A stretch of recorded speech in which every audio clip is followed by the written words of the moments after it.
Halo sahabat konsumen dimanapun berada, jumpa kembali dalam kanal podcast Konsumen Bicara Badan Perlindungan Konsumen Nasional Republik Indonesia. Tentu sahabat konsumen bertanya-tanya topik apa yang akan kita ketengahkan dalam pertemuan kali ini. Ini merupakan topik yang sudah tidak asing lagi karena mungkin sahabat konsumen biasa mendengarkan kata murah banget gitu ya. Atau mungkin juga hal-hal yang mempertontonkan kemewahan di media sosial. Memang kita akan membahas mengenai bagaimana investasi kekinian yang menggunakan layanan digital seperti robot trading, aset kripto, dan juga binary option. Telah hadir di studio podcast BPKN RI, Ibu Dr. Anna Maria Tri Anggraini.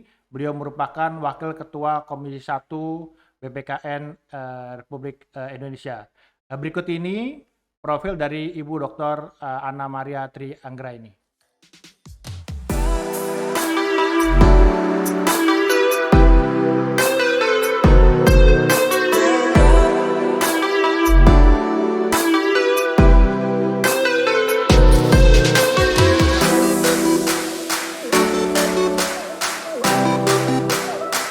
Halo Bu Ana, apa kabar? Baik, Selamat makasih. jumpa di podcast BPKN RI. Terima Tentu merupakan kasih. kebahagiaan bagi kita untuk mengundang Bu Ana di podcast kita dan kita bisa berbincang banyak Ya, khususnya mengenai bagaimana investasi kekinian nih. ya. Karena Bu Ana juga tentunya juga memiliki banyak informasi, juga banyak pengetahuan mengenai investasi kekinian. Ya. Terima Bu Ana kasih bisa kembali. ceritakan bagaimana sih perkembangan dari investasi kekinian, startup investasi yang sekarang ini juga begitu dibicarakan masyarakat, ada binary option, robot trading, aset kripto segala macam, bisa dijelaskan kira-kira? Pertama saya mengucapkan terima kasih ya Pak Heru sudah bisa bergabung dalam podcast bicara konsumen bicara saat ini karena saat ini memang banyak suatu kegiatan ekonomi yang kekinian ini menggunakan aplikasi digital. Sehingga termasuk kegiatan ekonomi dalam berinvestasi, kemudian juga dalam memesan barang dan lain-lain.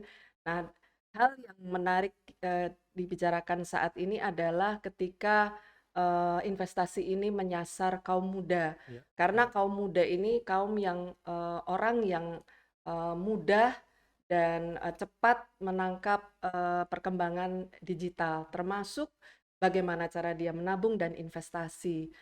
Mengapa menyasar orang muda? Karena kemudahan menggunakan aplikasi digital sekarang ini seringkali digunakan oleh orang muda sebagai sarana selain Ya. bersosialisasi juga melakukan mengembangkan usahanya. Nah, apa yang melatar belakangi adalah bagaimana mereka itu menghadapi tren kekinian. Oke. Karena orang muda ini mudah melakukan Ya. adaptasi Ya. dan juga termasuk mereka nggak mau ketinggalan ketinggalan tren. Tren, mengikuti Termasuk perkembangan tren yang ada ya Bu ya. untuk Ya. untuk melakukan investasi dan yang kedua adalah investasi itu murah rupanya. Jadi Oke. artinya mereka dapat melakukan menabung atau melakukan investasi dengan biaya yang relatif murah. Nah, namun kemudahan, Hmm. kemudian kecepatan teknologi ini seringkali tidak dibarengi dengan pemahaman atau pengetahuan membaca, bahkan Oke. membaca aturan. Nah, Nah, ini yang perlu hal kita elaborasi nih, Bu. ya, Apa yang kira-kira di aturannya seperti apa, kemudian masyarakat tuh menganggapnya seperti apa? Karena kan memang juga sekarang gencar ya, ya, dibombardir masyarakat ya, bahwa mendapatkan uang itu gampang gitu ya. ya, Ferrari yang harganya mungkin 3 miliar, 4 miliar, murah gitu ya. ya. Apa sih di balik semua itu kira-kira yang kemudian masyarakat mau masuk, tapi juga Mm. kemudian bisa jadi merugikan masyarakat ya?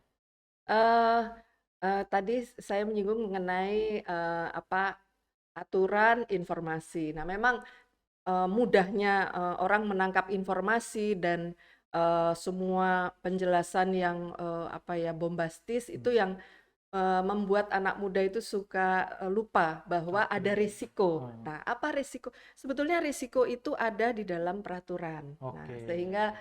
ini yang perlu saya jelaskan di sini adalah aturan apa yang mendasari berinvestasi. Aturannya memang ada yang mendasar adalah Undang-Undang mengenai pasar modal. Oke. Itu dibentuk pada tahun 95. Ya. Kalau dilihat dari tahunnya memang Hmm, sudah lama hmm, dan mungkin perlu ini ya modifikasi. oke. Dan juga terkait dengan konsumen atau investor itu Undang-Undang Perlindungan Konsumen itu Konsumen, oke. sendiri. Ini juga Undang-Undang Nomor 8 tahun 99 ini juga sudah terlalu lama Ya, ya, sehingga 24 tahun udah. terkait dengan Hmm, perkembangan ekonomi hmm, digital ini belum diadopsi di dalam oke. undang-undang ini. Selain itu juga undang-undang mengenai informasi teknologi ITE ITE, ya. ITE.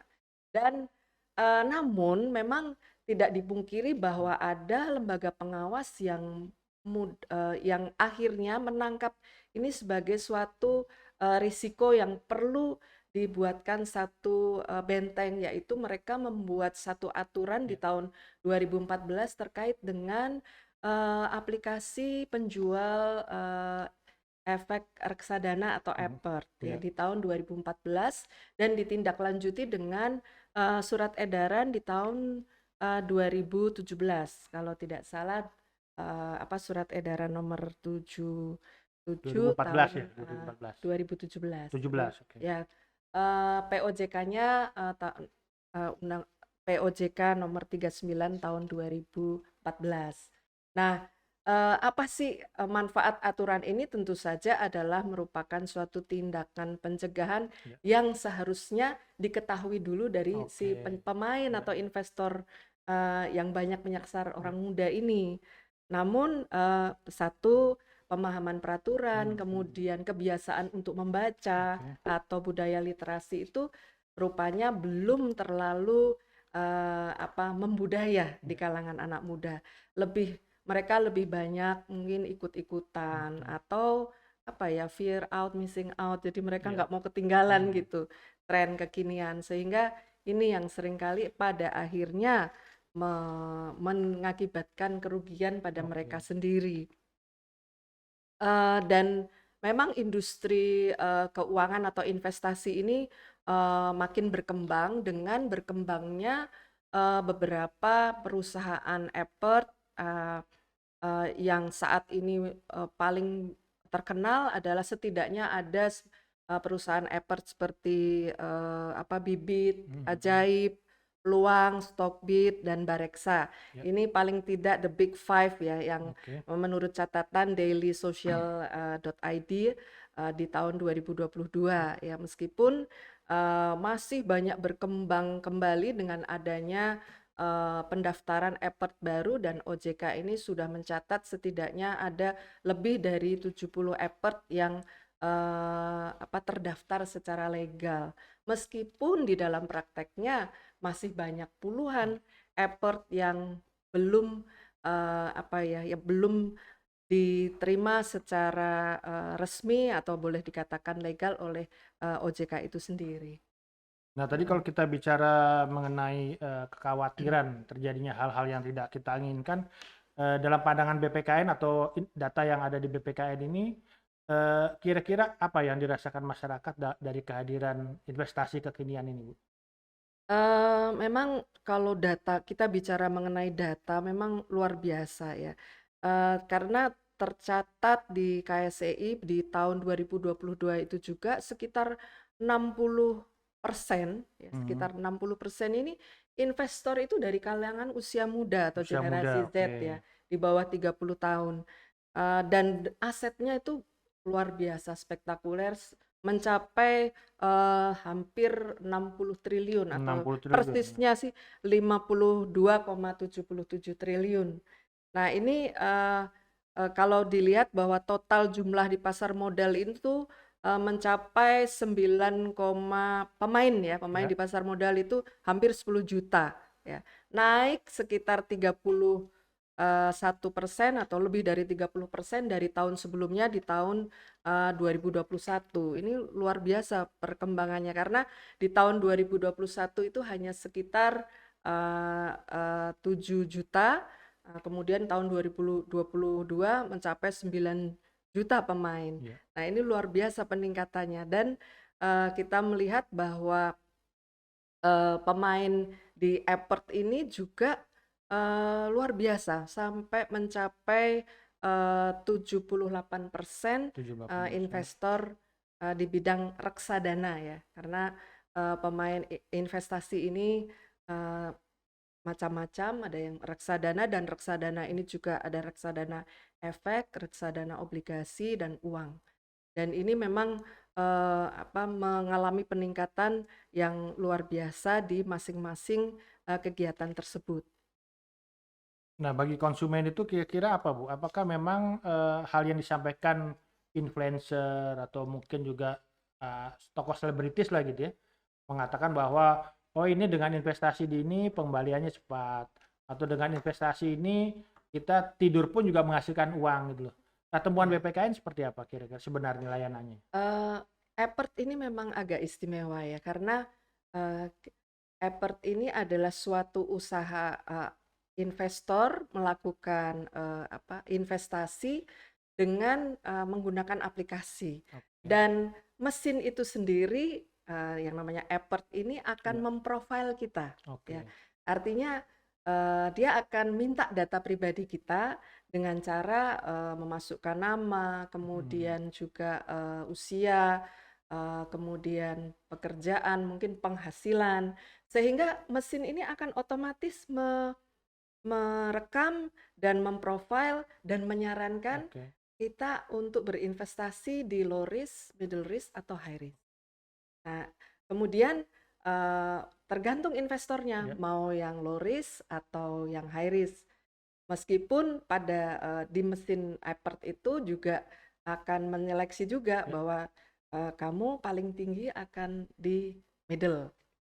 Ya, nah kemudian eh, em, di Apert ini bekerja sama atau melakukan kontrak atau perjanjian dengan manajer investasi di mana dana yang masuk dari investor itu akan dikelola dan dijalankan oleh manajer Ya.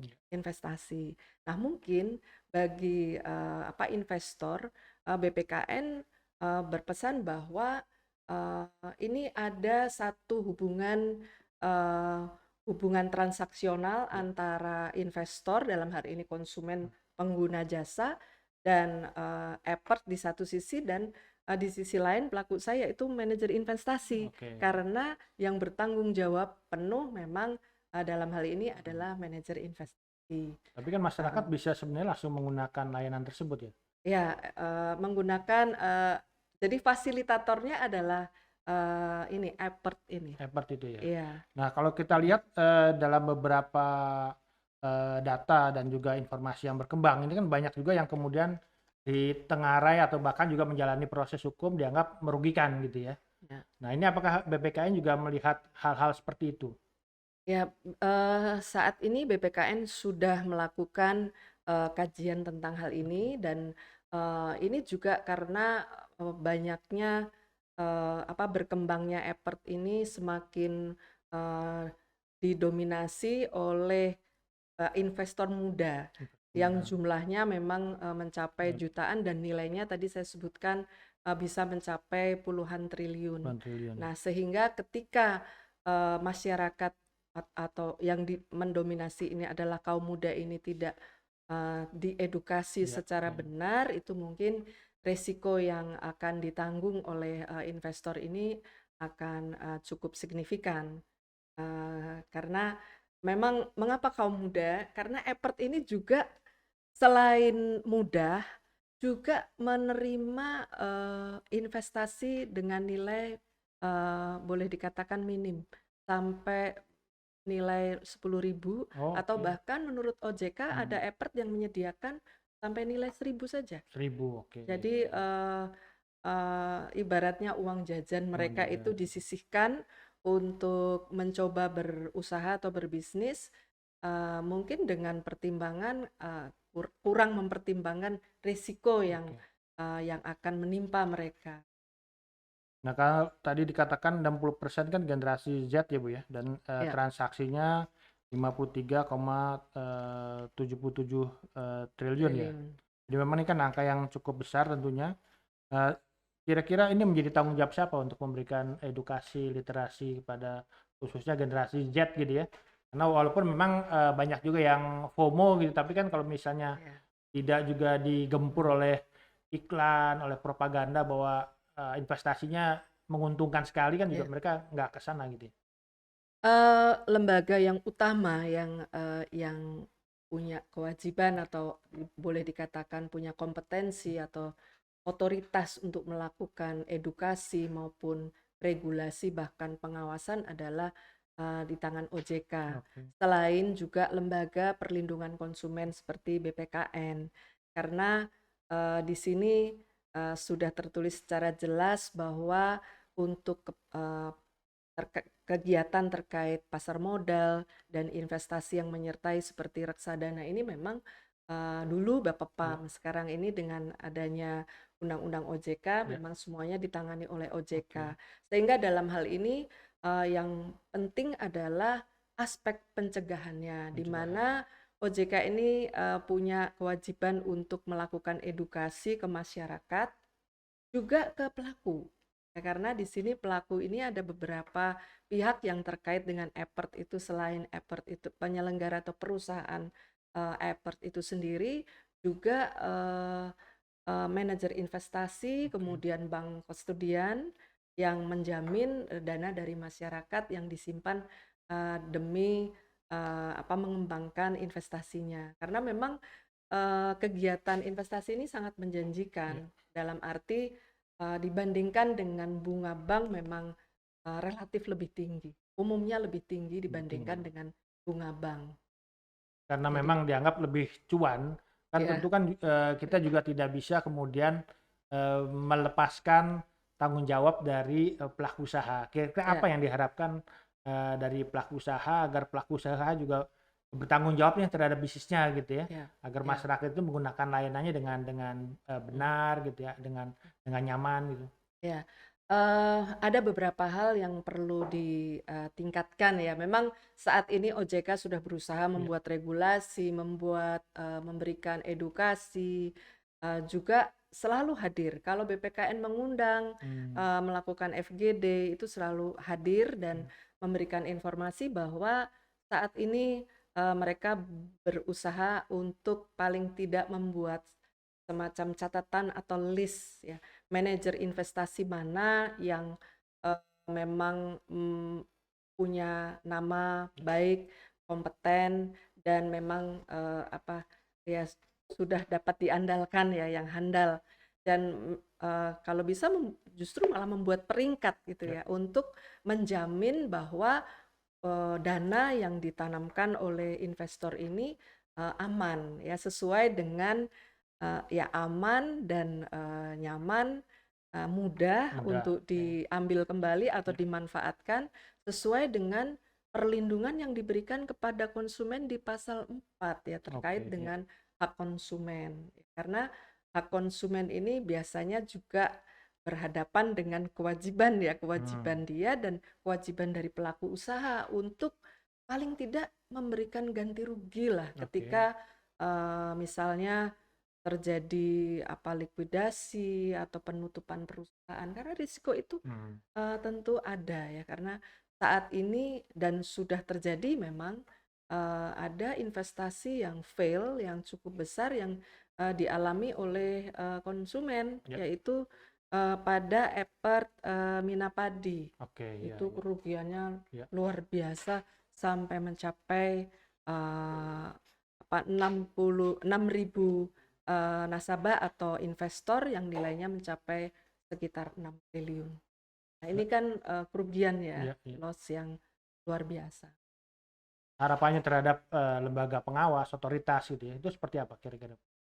Eee, Masyarakat dan tentu saja BPKN yang concern atau peduli pada perlindungan konsumen berharap OJK makin meningkatkan ya Oke. dan mengoptimalkan tindakan preventif dengan cara memberikan edukasi yang lebih kepada konsumen yang menyasar orang muda terutama di bawah 30 tahun untuk paling tidak dia mengetahui aturan, hak dan kewajibannya. Itu Oke. yang pertama itu. Kemudian eh, yang tidak kalah pentingnya tentu saja dia melakukan pengawasan kepada pelaku usaha karena ya mirip dengan pinjol. Pinjol Hmm. itu sekian sekian ratus atau berapa 100 sekian yang terdaftar atau resmi di OJK, tetapi ternyata ribuan yang Ya, praktek. Mungkin suatu saat Epert pun juga ya, demikian. oke. Jadi sekarang ini 77 terdaftar resmi atau boleh dikatakan legal, tapi saya yakin itu puluhan atau Kayak bahkan pinjol ya, pinjol yang ratusan. ilegal juga lebih Iya, banyak ya Bu. karena mudah. Jadi aplikasi digital ini mudah diakses, mudah dibuat, dan juga mudah hilang juga. Oh, oke. Ya, Ya, ya. ini yang seharusnya dilakukan upaya pencegahan karena lebih baik mencegah daripada menindak Menindak. menurut saya karena kebetulan karena menindak itu lebih lebih mahal, lebih lama dan tentu saja lebih menguras energi. Kalau dari sisi konsumennya itu sendiri apa kira-kira yang harus mereka lakukan ya? Konsumen diharapkan lebih meningkatkan budaya baca sebelum klik. Dia harus melihat self assessment kekuatannya atau kemampuan dia itu berinvestasi di level mana. Kalau memang dia levelnya low ya namanya juga startup investasi, eh, dia juga untuk mengurangi risiko mainlah di low dulu kalau untuk Oke. pemula. Kemudian nanti akan semakin meningkat dan semakin berpengalaman. Nah, itu yang baru dia akan mengembangkan investasinya ke tingkat yang lebih tinggi. Terkait tadi dengan resiko Bu Ana, kira-kira apa yang BPKN dapatkan informasi resiko yang dialami oleh konsumen yang paling rendah atau mungkin juga paling paling tinggi ini seperti apa? Mungkin kerugian atau apa? Resiko yang paling rendah itu memang berkurangnya nilai aktiva bersih ya. Oke. Artinya nilai modal mereka itu berkurang karena memang fluktuasi fixed return Ya, itu sangat fluktuatif. ya. Beda dengan bunga bank ya. Jadi ini tiap hari itu bisa mereka Hmm. akses. Nah, itu risiko terendah, jadi berkurangnya nilai aktiva bersih. Risiko yang tertinggi adalah hilang dana Hilang. mereka, ya. Seperti yang terjadi pada Epert Minapadi Ya. Asset Management. Nah, ini yang seharusnya memang dipikirkan karena investasi ini memang hanya ada pembatasan oleh LPS, Ya. Lembaga Penjamin Simpanan ini hanya menjamin sekitar 200 juta sesuai dengan tugas dan fungsi. Jadi mungkin itu yang perlu diketahui oleh investor mungkin supaya tidak terlalu Ya. uh, aktif atau bukan aktif dalam arti ini ya, tapi terlalu ambisius Ya. dalam menanamkan investasinya melalui Epert ini. Ya, karena di episode yang lalu ya, beberapa episode lalu juga datang ke sini konsumen, mereka mengadu juga bahwa investasi emas kemudian akhirnya investasi itu hilang dan kemudian dia disuruh top up lagi gitu. Dari mungkin dari 100 juta sampai kemudian 300 juta gitu ya. Ya. Ini resiko-resiko seperti itu apakah memang hak konsumen terkait misalnya uang yang hilang itu dapat dipulihkan sesuai dengan aturan? Ada hal yang berbeda ketika ini terkait dengan keuangan Ya. karena untuk Epert ini yang tadi saya sudah katakan bahwa uh, tanggung jawab memang ada di manajer Oke, investasi ya. ya dia uh, bertanggung jawab terhadap namun ketika manajer investasi itu tiba-tiba menghilang Ya. nah ini yang berapa yang harus dijamin oleh Hmm. lembaga LPS ini ada batasannya Pak sehingga sekitar 200 juta. Sehingga ini yang perlu diinformasikan kepada konsumen eh, ketika dia mengalami loss atau kerugian yang luar biasa. Oke. Memang di dalam hal ini lembaga pengawas seperti OJK ini juga paling tidak turut menjadi penengah Ya. atau mediator karena dia juga punya lembaga arbitrase Betul. LAPS yang juga menyelesaikan masalah investasi. Dan kalau BPKN sendiri melakukan apa aja terkait dengan effort ini? Yang dilakukan BPKN ini saat ini adalah menangkap fakta di lapangan bahwa Oke. ada risiko yang harus ditanggung oleh konsumen, kemudian juga menangkap bahwa peraturan yang tersedia itu cukup atau tidak. Oke. Sebetulnya peraturan itu sudah cukup, Pak Heru. Peraturannya cukup Hanya gitu ya? ya bahkan OJK itu berusaha untuk selalu mengupdate Oke. risiko apa yang mungkin muncul di kemudian hari. Terakhir itu memang 2017 sih, Oke. tapi ini masih relevan lah. Nah, namun yang kurang update itu adalah ya, atau yang kurang gencar itu adalah sosialisasi atau Sosialisasi edukasinya. edukasi. Itu yang Oke. yang perlu dilakukan atau ditingkatkan. Nah, yang saat ini BPKN menangkap beberapa isu tersebut, akhirnya membuat suatu kajian dan Oke. fokus group discussion, workshop yang berakhir pada rekomendasi. Dan rekomendasi ini sedang dirancang, bahkan kemarin sudah didiskusikan sebelum dikirim. Intinya adalah mengharap dan meminta pihak OJK itu untuk lebih mengoptimalkan Oke. yang sudah dilakukan saat ini, yaitu memberikan edukasi baik kepada konsumen maupun kepada pelaku usaha terkait effort ini agar menjalankan paling tidak kalau dari sisi konsumen adalah ini ya meningkatkan budaya literasi. Kalau dari pelaku usaha mengikuti aturan atau comply terhadap aturan yang ada dan tentu saja bertanggung jawab terhadap risiko bisnis yang mereka.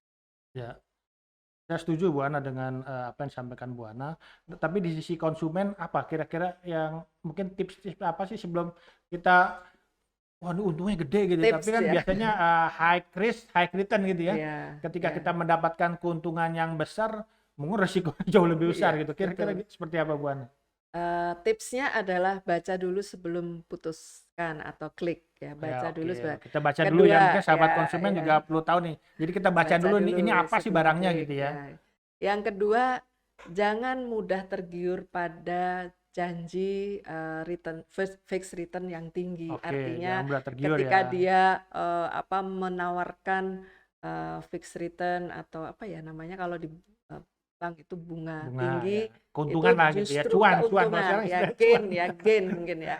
Margin yang tinggi itu justru harus waspada ya, karena banyak fakta yang banyak yang menjadi korban bahwa dia tergiur karena bunga tinggi.